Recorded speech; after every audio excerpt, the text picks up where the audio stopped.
There we go. So up to the limits of the numerical accuracy of Desmos, you've densely covered the unit disk with, sine of the square root of 2 times theta. Because it just keeps, it never comes back where it started again. It just keeps looping over and over and over again, every time covering new points. And so this densely covers the unit disk. Now the way to do the unit square, it's something, it's like Sierpinski's curve. You've seen these patterns. I don't know it off the top of my head. It's somewhat similar to the stair step thing we were doing. It's that kind of thing. It involves sort of a fractal path through the unit square. I can try to find it. I've got this out anyway. Oh, and yeah, don't do this, by the way. It'll crash your computer if you're not careful.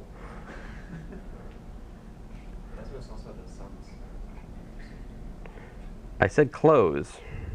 It wasn't complicated.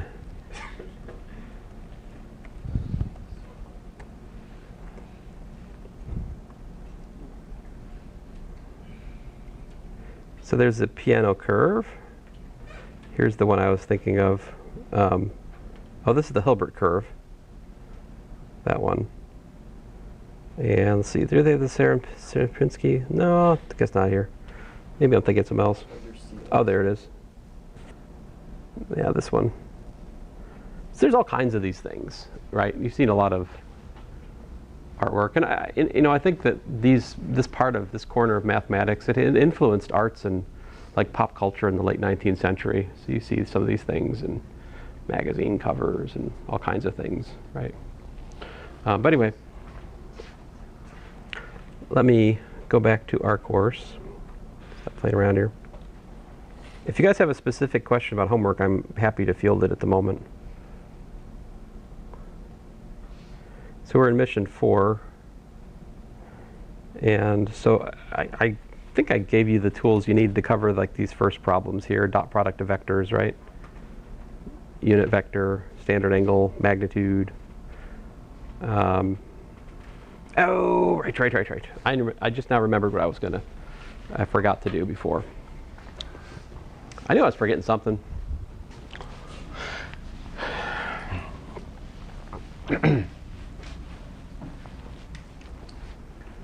Prove theorem.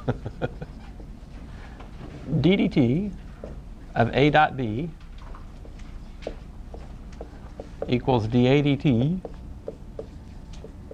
dot b plus a dot dB dt. How do you do this? How do we prove this? Well, it's pretty simple. We have d dt of a dot b. What is a dot b?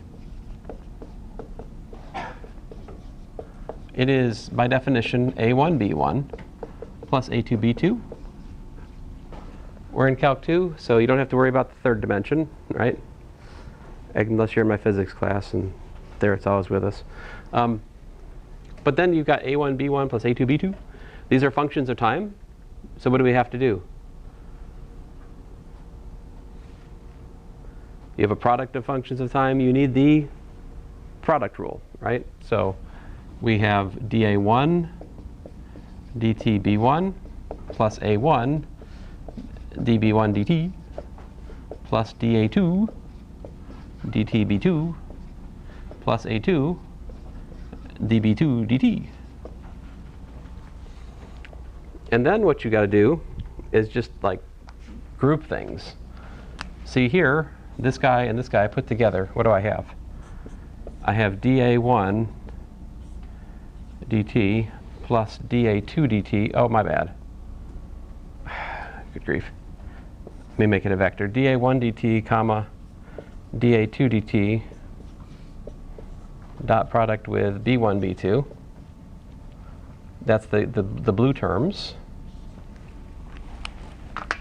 And how about the red terms here? Well, I've got the vector a1, a2 dot product with db1 db2 dt. But this is exactly what? This is exactly what we're trying to prove, because this is dA dt dot b plus a dot dB dt.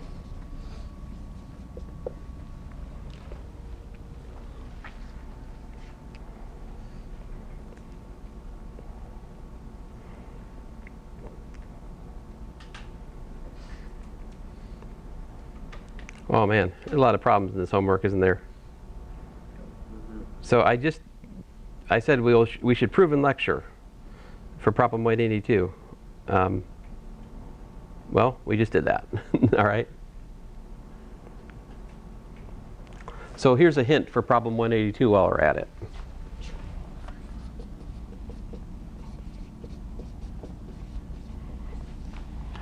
So I'm inviting you here to derive things about circular motion using dot products, okay? That's the point of this problem. I say we're studying a circle, right? I give you the length, this here, r minus c is equal to big R. So what's this equation saying? It's saying that the distance from the central point to the point on the circle, so here the picture is this. So like here's your center point. Here's your radius point. This distance here, right, is R.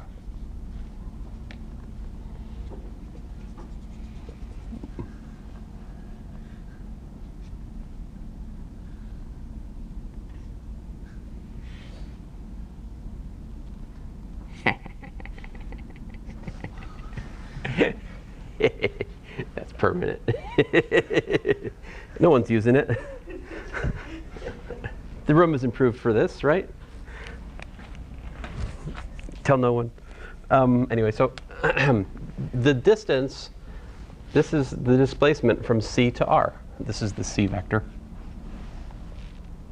That defines a circle. It's the set of points which are equal distance from the center point, right?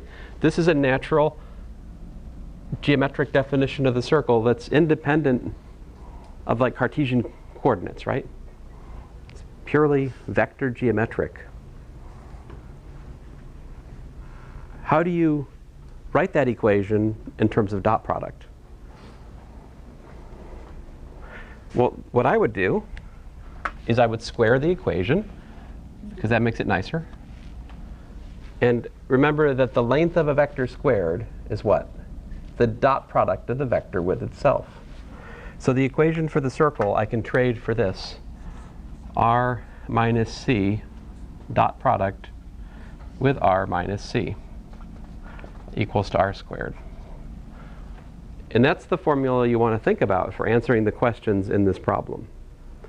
See, because I say show the velocities perpendicular to R minus C at each time t. What's the velocity? It's dr dt, right? It's a vector. So to answer part A, you just need to differentiate this equation with respect to time.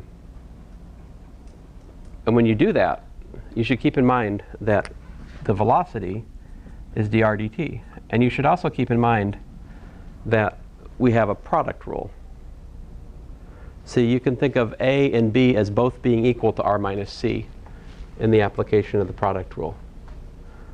So that's how to do part A. And for part B, if V is constant, show that V squared A is the magnitude of A is V squared over R, and it's in the direction of C minus R. I'll let you look at that, but it's not that hard actually. It can all be done at the level of vector notation. You don't have to go into components for this problem.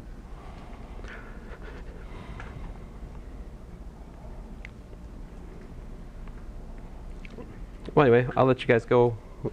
So tomorrow, if you have questions about the homework, let's ask them. Yep.